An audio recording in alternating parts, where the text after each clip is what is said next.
Como resultado de las pruebas desarrolladas en las audiencias que antecedieron, no quedó duda alguna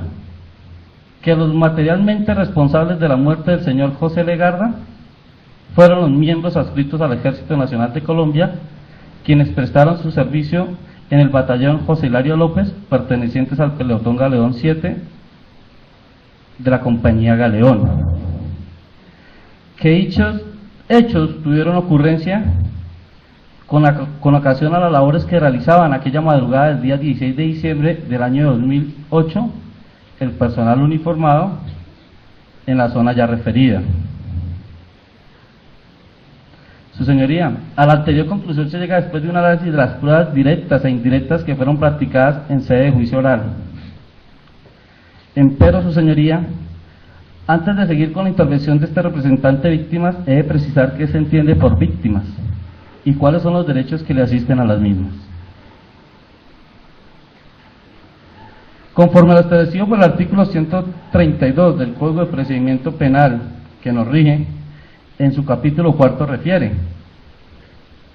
se entiende por víctimas, para efecto de este código, las personas naturales o jurídicas y demás sujetos de derechos que individual o colectivamente hayan sufrido algún daño como consecuencia del injusto. La condición de víctima se tiene con independencia de que se identifique, aprenda, enjuicie o condene al autor del injusto, e independientemente de la existencia de una relación familiar con éste. La Corte Constitucional, en dos fallos destacados, sentencia 228 de 2002 y sentencia 454 de 2006,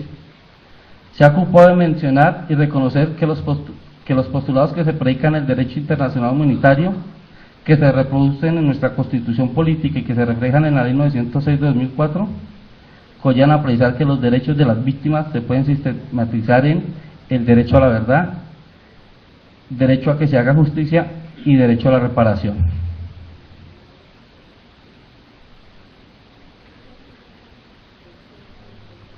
Pero, ¿qué es el derecho a la verdad, su señoría? La Corte Constitucional en diversos pronunciamientos ha manifestado lo siguiente: derecho a que las víctimas puedan saber lo que realmente sucedió en un acontecimiento criminal, no solo en situaciones de conflicto armado, sino frente a cualquier delito. La jurisprudencia constitucional estimó que el conjunto de principios para la protección y la promoción de los derechos humanos mediante la lucha contra la impunidad incorpora el derecho a la verdad, el derecho inalienable a la verdad, el deber de recordar, el derecho de las víctimas a saber. El primero de estos mencionados derechos comporta el derecho de cada pueblo a conocer la verdad acerca de los acontecimientos sucedidos y las circunstancias que llevaron a la perpetración de los crímenes. El segundo consiste en el conocimiento por un pueblo de la historia de su opresión como parte de su patrimonio, y por ello se deben adoptar medidas adecuadas en aras del deber de recordar que incumbe al Estado. Y el tercero determina que independientemente de las acciones que las víctimas, así como sus familiares o allegados, puedan entablar ante la justicia, tienen el derecho imprescriptible a conocer la verdad acerca de las circunstancias en que se cometieron las violaciones y, en caso de fallecimiento o desaparición, acerca de la suerte que corrió la víctima. El derecho a la verdad presenta así una dimensión colectiva cuyo fin es preservar del olvido a la memoria colectiva.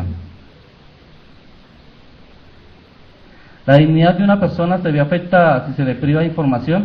que es vital para ella. El acceso a la verdad aparece así íntimamente ligado al respeto de la dignidad humana, a la memoria y a la imagen de la víctima. Así las cosas, su señoría, dentro del plexo probatorio de la Fiscalía y de la Defensa, se estableció, a creencia de ellos, Fiscalía y Defensa, quién o quiénes accionaron sus armas, el porqué de la presencia de las tropas en esa zona, el porqué el señor Legarda en compañía de la señora Liliana Valdés se desplazaba a esa hora y por ese sitio. Pero en realidad, su señoría, ¿se logró establecer con certeza la verdad de lo sucedido? Esto es haciendo referencia a los móviles que llevaron a la tropa a reaccionar, la verdad del por qué el hoyo Oxiso se desplazaba a esa hora por ese sitio. Su señoría, de las pruebas aportadas por los objetos en contienda y al parecer de este representante, existe una duda sobre lo realmente sucedido. no en cuanto a la muerte o el deceso físico de que fuera víctima del hoyo hechizo, o a manos de quién. No, su señoría, eso está probado hasta la saciedad. Realizando un análisis del acervo probatorio, se puede apreciar los diversos testimonios en donde se hizo referencia a que personas allegadas a las víctimas tenían conocimiento previo de lo que iba a suceder. Es decir, que desde un día anterior ya se sabía lo que acontecía con la vida del señor Edwin Legarda. No es de recibo para este representante ni para los familiares de la víctima las manifestaciones realizadas por los testigos que aquí concurrieron en cuanto a que tenían conocimientos de lo que iba a suceder, atendiendo a ciencias sobrenaturales o similares a esta. No que con esto quiero decir que la señora Aida Marina haya tenido que ver en el deceso de su señor esposo, no, en ningún momento. Lo que sí quiero resaltar es que la Fiscalía debió haber sido flexible en su investigación y atender todos aquellos elementos materiales probatorios que tuvo conocimiento y realizar las pesquisas necesarias a fin de establecer o desechar dichas informaciones que se le presentaron. En el desarrollo de estas audiencias, su señoría, se ocuparon a establecer que los procedimientos técnicos, que la capacitación de los militares y demás intervinientes en el desarrollo de los hechos fuera o no fuera conforme a lo establecido en las normas procesales y los diferentes manuales que para estos eventos se han proferido. Que si se hizo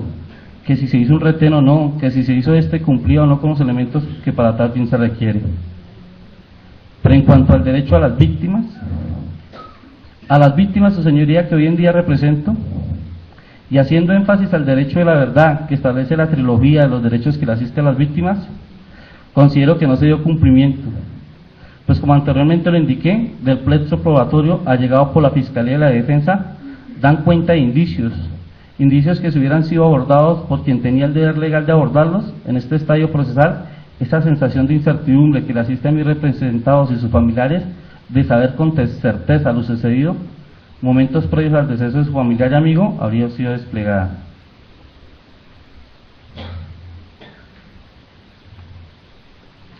Pero no fue así, su señoría, y esa incertidumbre por saber la verdad de lo sucedido en el caso que nos ocupa triunfó, y triunfó con respecto al señor Rómulo Legarda, progenitor del hoyo hechizo. Pues como es sabido, en esta sala el señor Rómulo Legarda falleció el día 29 de abril del año en curso. Se fue de esta vida, de la cual se aferró con vehemencia,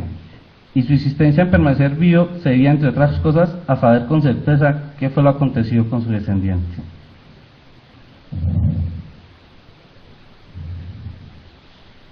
¿Acaso lo ordenado por el artículo 11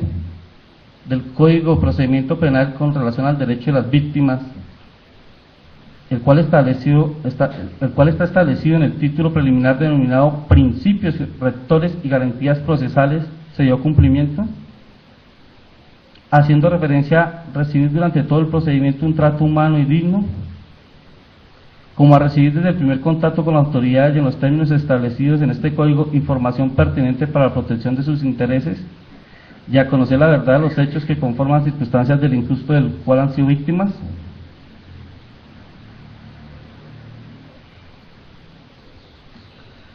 Es así, su señoría, como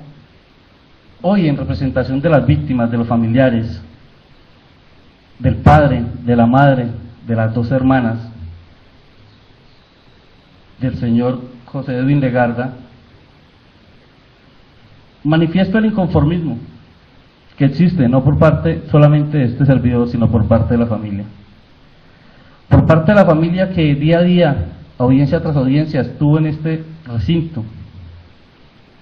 mirando y analizando cada uno de los elementos materiales probatorios que se debatieron en el mismo, pero sin llegar a establecer con certeza lo aquí sucedido.